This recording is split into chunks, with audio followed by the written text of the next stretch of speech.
बस्तर में लगभग 4 दशक से भी अधिक समय हो गया माओवाद को अपना कब्जा जमाए हुए। और अब जिस तरह से केंद्रीय गृह मंत्री ने दावा किया कि अब इसकी समाप्ति का समय काफ़ी नज़दीक है, 31 मार्च 2026 उन्होंने वो डेडलाइन तय कर दी और 2024 के बाद से लगातार सफलताएं देखने को भी मिली। 2024 और 25 में आंकड़े तो बहुत आए और कई सफलताओं को सबसे बड़ी सफलता माना भी गया, लेकिन आज जो सफलता जवानों को मिली है वो सफलता केवल दंडकारण्य नहीं, छत्तीसगढ़ ही नहीं, पूरे देश और मुझे तो लगता है देश के बाहर भी जहाँ जहाँ लोग सीपीआई या माओवादियों पर चर्चा करते हैं या फिर उनके विषय में जानने की कोशिश करते हैं, वहाँ तक ये पूरे देश से बाहर भी आज चर्चा का विषय बना हुआ है। और विषय इसलिए बना हुआ है क्योंकि आज माना जा सकता है कि जवानों को सबसे बड़ी सफलता हाथ लगी है, सबसे बड़ी ऐतिहासिक और आश्चर्यजनक कर देने वाली सफलता, क्योंकि जवानों ने किसी बड़े लीडर को नहीं, माओवादी संगठन के सबसे बड़े लीडर को मार गिराया है।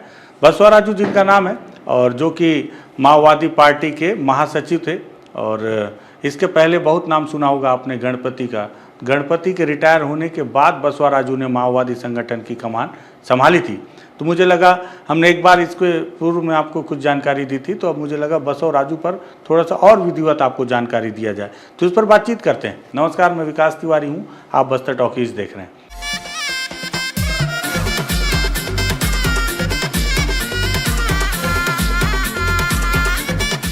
दरअसल कुछ दिनों पहले कर्रेगुट्टा में जो एक बड़ा ऑपरेशन चला, उसमें जिस तरह से वो एक बड़ा ऐतिहासिक ऑपरेशन पुलिस ने बताया, पुलिस ने ये भी दावा किया था कि वो निर्णायक रहेगा ऑपरेशन। हालांकि उस ऑपरेशन के बाद कोई बड़ा लीडर नहीं मारा गया, लेकिन उसके बावजूद ऑपरेशन बंद नहीं हुए। अलग अलग इलाकों में पुलिस का सर्चिंग अभियान लगातार जारी था और उसी के आधार पर आज अबूझमाड़ के एक अलग इलाके में, जो कि बीजापुर और नारायणपुर के लगभग सीमावर्ती इलाके के आसपास के किसी इलाके में एक बड़ी मुठभेड़ हुई। इस मुठभेड़ में पहले ये दावा किया गया कि बसवराजू जो कि सेक्रेटरी हैं, उन्हें घेरा गया। घेरने के बाद धीरे धीरे ये बात निकल कर आई कि बसवराजू मारा गया। थोड़ी देर के बाद ये कन्फर्म भी हो गया। कन्फर्म होने के बाद पूरे देश को ये जानकारी तब पता चली पुष्टि के तौर पर जब केंद्रीय गृह मंत्री अमित शाह ने ट्वीट किया और इस बात की जानकारी दी, और उन्होंने भी बताया कि ये काफ़ी ऐतिहासिक है। देखिए, केंद्रीय गृह मंत्री अमित शाह ने अपने ट्विटर पे क्या लिखा है, एक्स हैंडल पर उन्होंने लिखा है कि नक्सलवाद को समाप्त करने की लड़ाई में एक ऐतिहासिक उपलब्धि है। आज छत्तीसगढ़ के नारायणपुर में एक अभियान के दौरान हमारे सुरक्षा बलों ने 27 कुख्यात माओवादियों को ढेर किया, जिसमें नंबाला केशव राव उर्फ बसवराजू शामिल हैं। वे सीपीआई माओवादी के महासचिव, शीर्ष नेता और नक्सल आंदोलन की रीढ़ थे। यह पहली बार है जब भारत की 3 दशक लंबी नक्सलवाद के खिलाफ लड़ाई में इतने उच्च स्तर के नेता को हमारी सुरक्षा बलों ने निष्क्रिय किया है। मैं इस महत्वपूर्ण सफलता के लिए हमारे बहादुर सुरक्षा बलों और एजेंसियों की सराहना करता हूं। यह भी साझा करते हुए खुशी हो रही है कि ऑपरेशन ब्लैक फॉरेस्ट के पूरा होने के बाद 54 नक्सलियों को गिरफ्तार किया गया और 84 नक्सलियों ने छत्तीसगढ़, तेलंगाना, महाराष्ट्र में आत्मसमर्पण किया है। मोदी सरकार 31 मार्च 2026 से पहले नक्सलवाद को पूरी तरह समाप्त करने के लिए प्रतिबद्ध है। देखिए किस तरह से केंद्रीय गृह मंत्री ने अपने ट्वीट में जमकर तारीफ की है सुरक्षा बलों की और बताया है कि ये कितनी बड़ी सफलता है। उनके लंबे चौड़े ट्वीट ने ही बता दिया कि उनके अंदर इस सफलता को लेकर किस तरह से उत्साह भरा हुआ है। साथ ही साथ उनके इस ट्वीट को रिट्वीट करते हुए प्रधानमंत्री नरेंद्र मोदी ने भी इस ऑपरेशन में मिली सफलता को लेकर तारीफ की और साथ ही साथ इसको लेकर छत्तीसगढ़ में बस्तर के आईजी सुंदराज पी ने एक विधिवत बयान भी दिया है। बयान क्या दिया है वो भी आप सुन लीजिए। जिला नारायणपुर, दंतेवाड़ा और बीजापुर के सीमावर्ती इलाका में प्रतिबंधित एवं गैरकानूनी सीपी माओवादी संगठन की जनरल सेक्रेटरी बसवराजू एवं अन्य वरिष्ठ कैडर्स तथा Dandakaranya special zone committee पीएलजे formations का जो माओवादी कैडर्स को उपस्थिति का आसूचना के आधार पर डीआरजी टीम्स जिला दंतेवाड़ा, जिला नारायणपुर, जिला बीजापुर, जिला कोंडागांव से संयुक्त डीआरजी टीम्स सर्च अभियान के लिए 2 दिन पूर्व में रवाना किए गए थे। सर्चिंग के दौरान आज 21 मई को प्रातः लगभग 7-8 बजे से अनेक बार माओवादी एवं सुरक्षा बल के बीच में मुठभेड़ हुई। मुठभेड़ के उपरांत इलाका का सर्चिंग के दौरान कुल 27 माओवादियों का डेड बॉडी बरामद की गए थे। इसमें जो माओवादियों का जनरल सेक्रेटरी, जो सीपी माओवादी संगठन के सबसे जो प्रमुख है, जो बसवराजू उर्फ बीआर दादा उर्फ गंगन्ना, उनका शव भी आज की मुठभेड़ के पश्चात जो डीआरजी टीम्स ने रिकवर की गए थे। अभी इस मुठभेड़ के दौरान हमारे एक डीआरजी के साथी नक्सलियों से बहादुर से लड़ते हुए वीर गति प्राप्त किया। उनके पार्थिव शरीर को जिला मुख्यालय ले आने के लिए आवश्यक तैयारी की जा रही है। और इस मुठभेड़ में हमारा कुछ डीआरजी के जवान का अलग अलग जैसा आईडी ब्लास्ट या स्प्लिंटर इंजरी कर चोट आए थे, उन सबको सेफ इलाके के लिए इवैक्यूएशन की गए थे। अभी उन सभी जवान का इलाज जारी है और सभी खतरा से बाहर है। और अन्य आसपास इलाका में अभी सर्च अभियान जारी है। इस मुठभेड़ के पश्चात इलाके के सर्चिंग के दौरान AK-47 SLR इंसास कार्बाइन जैसा काफ़ी बड़ी संख्या में ग्रेडेड वेपन्स भी अन्य आर्म्स अम्युनिशन भी बरामद की गए थे। तो सुना आपने कि किस तरह से बस्तराजी सुंदरराज पी ने पुष्टि करते हुए बताया कि ये बसव राजू की मौत हो चुकी है, साथ में 27 कुल टोटल माओवादी इस मुठभेड़ में मारे गए। एक जवान की शहादत भी हुई है और कुछ जवान घायल भी हैं। जो जवान घायल हैं उन्हें बेहतर उपचार की व्यवस्था की गई है। हेलीकॉप्टर से मारे गए माओवादियों के शव या अन्य जो सामान है वो नारायणपुर मुख्यालय लाए जाएंगे, जिन्हें कल पत्रकारों के समक्ष पेश किया जाएगा और साथ ही साथ इस पर एक विधिवत प्रेस कॉन्फ्रेंस होगी। लेकिन अब आते हैं दूसरे मुद्दे पर। मुद्दा ये है कि आज अगर मैंने जिस बात से इस वीडियो की शुरुआत किया कि केवल दंडकारण्य ही नहीं, छत्तीसगढ़ ही नहीं, पूरा देश बसव राजू की मौत पर चर्चा कर रहा है कि कौन है बसव राजू और कितना बड़ा ये माओवादी लीडर था। साथ ही साथ इसके मारे जाने पर केंद्रीय गृह मंत्री के साथ लेकर पूरा देश और जवानों में इतनी उत्सुकता क्यों है, इतना उत्साह क्यों बना हुआ है। तो मुझे लगा आप लोगों को बताऊं भी कि कौन था बसव राजू और क्यों महत्वपूर्ण है इसका मारा जाना जवानों के लिए, क्यों ये सबसे बड़ी उपलब्धि मानी जा रही है कि बसव राजू मारा गया तो ये माओवादियों की रीढ़ को तोड़ देने जैसा एक बड़ा उत्साह भरा काम है जवानों के लिए। साथ ही साथ माओवादी संगठन के लिए कितना बड़ा नुकसान है, जवानों के लिए कितना बड़ा फ़ायदा, माओवादियों के लिए कितना बड़ा नुकसान है। इस पर बातचीत करने के लिए मुझे लगा कि बसव राजू की प्रोफाइल भी आपको बताऊं। बहुत सर्च करने के बाद मुझे कुछ जगह से उसकी प्रोफाइल मिली, तो मुझे लगा कि ये अपने दर्शकों को बताना चाहिए। तो देखिए, नंबाला केशव राव के जो प्रोफाइल है उसके बारे में पूरे डिटेल बताता हूँ आपको कि नंबाला केशव राव जो हैं, जिन्हें बसवराज के नाम से भी जाना जाता है, तेलुगु राज्यों के श्रीकाकुलम जिले से ताल्लुकात रखते थे, जो नक्सल आंदोलन की जड़ के रूप में जाना जाता है। आपको पता होना चाहिए कि श्रीकाकुलम जो है वही नक्सलवाद की जड़ के रूप में जाना जाता है, जो कि इधर साउथ बस्तर की तरफ से। बसव राजू का जो जन्म है 1955 में हुआ। कोटबोमाली मंडल के मुख्यालय से लगभग 4 किलोमीटर की दूर जेन्नापेटा नामक एक छोटे से गांव में। उनके पिता वासुदेव राय एक स्कूल शिक्षक थे और उनकी मां का नाम लक्ष्मी नारायण अम्मा था। सोचिए, बसव राजू के पिता शिक्षक थे और उनका बेटा इतना बड़े माओवादी पार्टी का सचिव बन गया। और बीते दिनों मैंने इसी को लेकर एक और वीडियो बनाया था कि एक डॉक्टर कैसे बन गया। खैर, उस समय की पृष्ठभूमि अलग थी और इसकी पृष्ठभूमि अलग है। दंपति के 6 बच्चे थे, 3 बेटे और 3 बेटियां, जिनमें केशवा राव इनका नाम था। बसवा राजू का नाम केशवा राव भी था। ये दूसरे नंबर के थे। इनके बड़े भाई डिलेश्वर राव एक कबड्डी खिलाड़ी थे और बाद में पोर्ट ब्लेयर पोर्ट के अध्यक्ष के रूप में कार्य किया। अब वह विशाखापट्टनम में सेवानिवृत्त होकर अपना नॉर्मल जीवन जी रहे हैं। मतलब इनके बड़े भाई अभी भी जीवित हैं, जो विशाखापट्टनम में। साथ ही साथ इनके माओवादी संगठन से जुड़ने के पीछे की जो जानकारी है वो मुख्य ये है कि श्रीकाकुलम आंदोलन का प्रभाव इनके जीवन में शुरुआत से ही था। श्रीकाकुलम भूमि संघर्ष का जो केशवा राव के परिवार पर गहरा प्रभाव था। उन्होंने अपने कॉलेज के दिनों के दौरान वह छात्र नेतृत्व में सक्रिय थे और शुरुआती दौर में ही क्रांतिकारी प्रवृत्तियों का प्रदर्शन किया। उन्होंने वारंगल के रीजनल इंजीनियरिंग कॉलेज REC में बीटेक में दाखिला लिया। अपने भाई की तरह उन्होंने कबड्डी और वॉलीबॉल जैसे खेलों में उत्कृष्ट प्रदर्शन भी किया। उस समय वह सुरपा नेनी जनार्दन और जन्नू चिन्नल्ला जैसे कट्टरपंथी नेताओं के प्रभाव में आए। CPI-ML नेता और पीपुल्स वार ग्रुप के संस्थापक कोंडापल्ली सीतारमैया REC के छात्रों के साथ घनिष्ठ संबंध बनाए रखते थे और छात्र आंदोलन का मार्गदर्शन भी करते थे। उस समय की बात। एक और CPI-ML नेता KG सत्यमूर्ति ने भी उनसे बातचीत की और उनसे भी वो प्रभावित होकर केशवा राव जो है 1976 में पीपुल्स वार पार्टी में शामिल हो गए। फिर उसके बाद आगे का जीवन कैसा था। 1980 में पार्टी 1976 में तो उन्होंने पीपुल्स वार पार्टी ज्वाइन कर लिया, लेकिन कुछ समय के बाद 1980 में पार्टी के जो गुरिल्ला जोन स्थापित करने के फैसले के बाद केशवा राव विशाखापट्टनम पूर्वी गोदावरी सीमा पर स्थित वन क्षेत्रों में चले गए, जिसे पूर्वी डिवीजन के नाम से जाना जाता है। कृष्णा के उपनाम से काम करते हुए उन्होंने आदिवासी समुदायों को संगठित किया और उन्हें कुछ ही समय के बाद गिरफ्तार भी कर लिया गया, लेकिन जमानत पर रिहा कर दिया गया।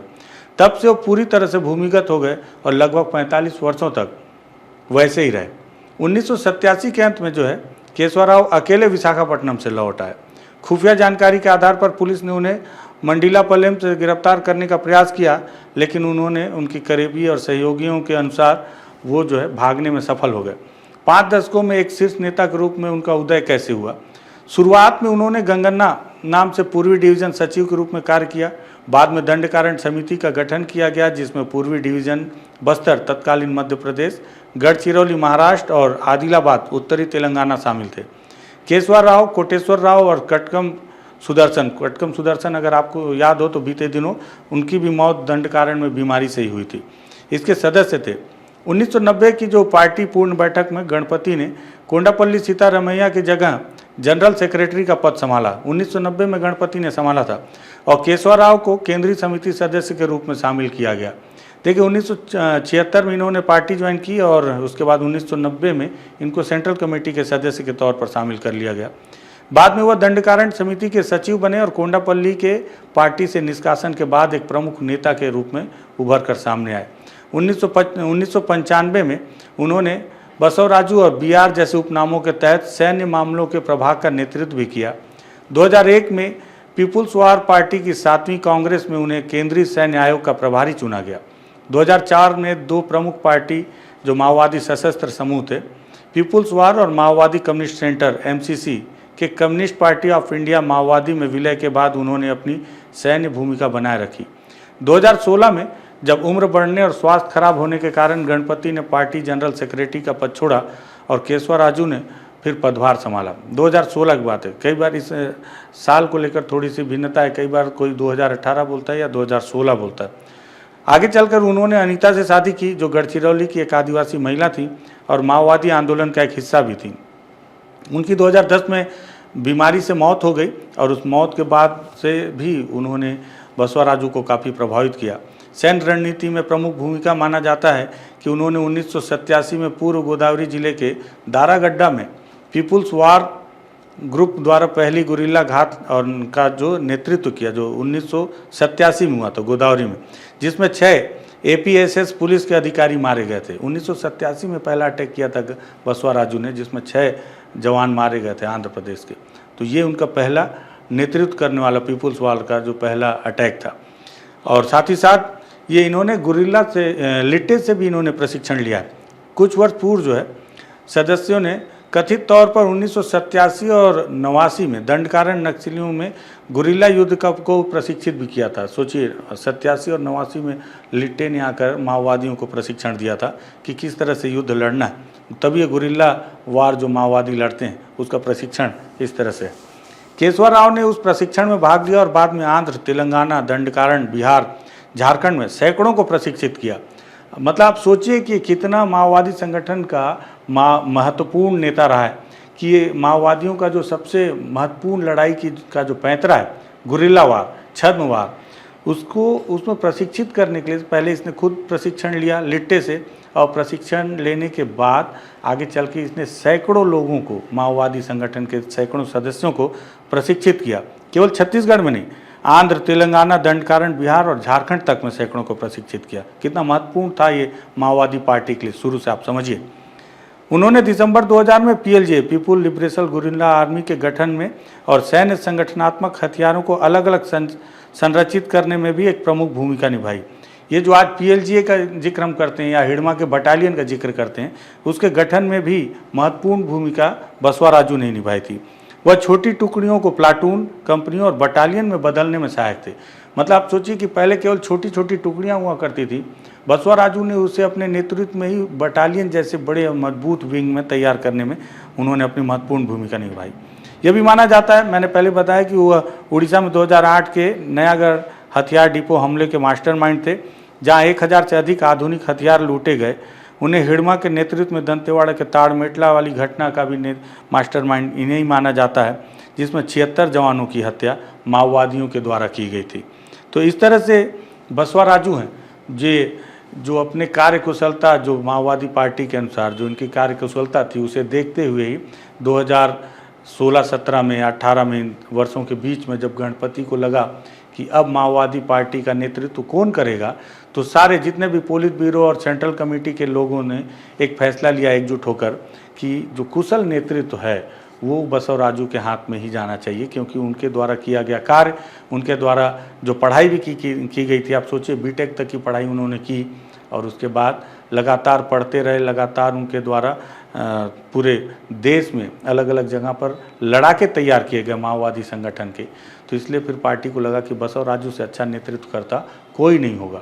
लेकिन अब आज जवानों ने एक ऐतिहासिक मुठभेड़ को अंजाम देते हुए माओवादी पार्टी, इसलिए केंद्रीय गृह मंत्री अमित शाह ने लिखा है कि रीढ़ को पर वार किया गया है, क्योंकि नेतृत्व करता नहीं होगा तो उसके जो पीछे जो लोग उनको अपना आदर्श मानते हैं या जो लोग उनके नक्शे कदम पर चलते हैं, किसके नेतृत्व में आगे की लड़ाई लड़ेंगे।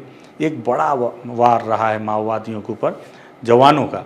और सबसे खास बात इसमें ये रही है कि इस पूरे ऑपरेशन में बताया जाता है कि डीआरजी और बस्तर फाइटर, लोकल जो बस्तर के स्थानीय आदिवासी हैं जिनकी भूमिका है बस्तर फाइटर और बस्तर डीआरजी में, उनके द्वारा इस घटना को अंजाम दिया गया है, इस मुठभेड़ को अंजाम दिया गया है। ये सबसे बड़ी सफलता है लोकल आदिवासियों की जो पुलिस के साथ मिलकर काम कर रहे हैं।